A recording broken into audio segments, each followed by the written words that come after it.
significantly for the government. This isn't just read the law and, all right, you check the box. It's a read the law, and the court has added some things here that the government needs to prove in order to demonstrate that the law is constitutional as applied to the person, the subject of the investigation, the target of the criminal prosecution.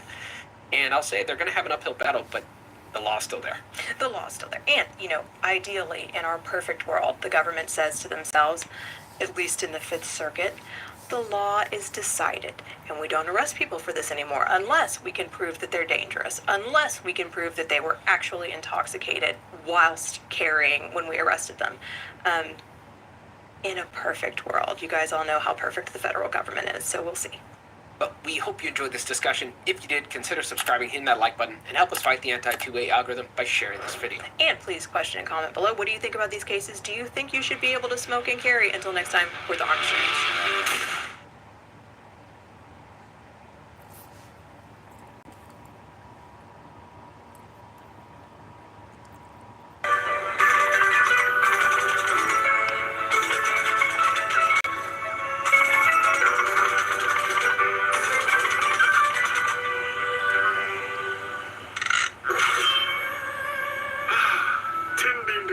Can be quite relaxing.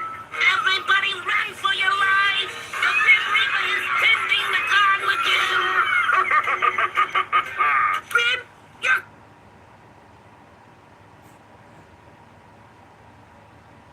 Dr. Allison Justice, Dr. Miyabi Shields, Dr. Marcus Rogan, Ashley Manning, and myself. You got to get into what you're doing. Yeah, so... This is going to be a hot topic for years. Yeah, so it's called the Science of Smokability, or SOS.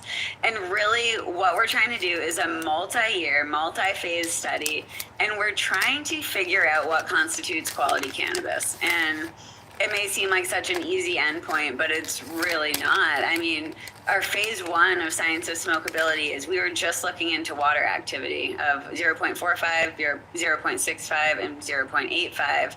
And then we have different components of Science of Smokability. So one component of it is we have a literal smoking machine, and it's really cool. You feed it joints. So it's kind of about the size of, what's that, a toaster oven? Kind of. About the size of a toaster oven. And you program it to set a smoking profile, and then you put in a joint, and it smokes the joint for you, and we collect the smoke condensate. So as it's smoking, we're collecting samples. We're also measuring like how strong it's pulling, how much resistance, that kind of stuff.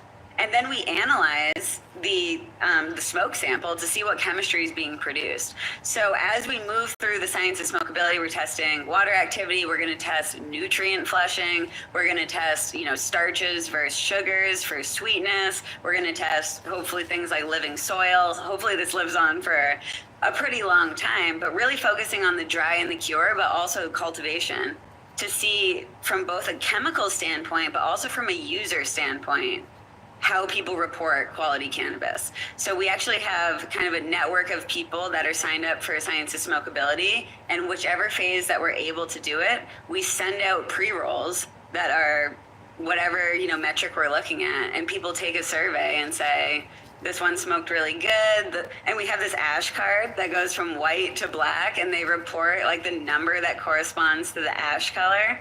And then, they rate like how harsh it was, how much resin was produced, the actual volume of the smoke, or like how thick the smoke was, what the taste was like.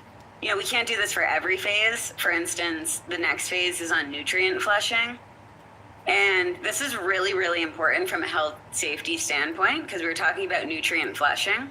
And you might just think, okay, flushing makes it taste good or bad, whatever, right?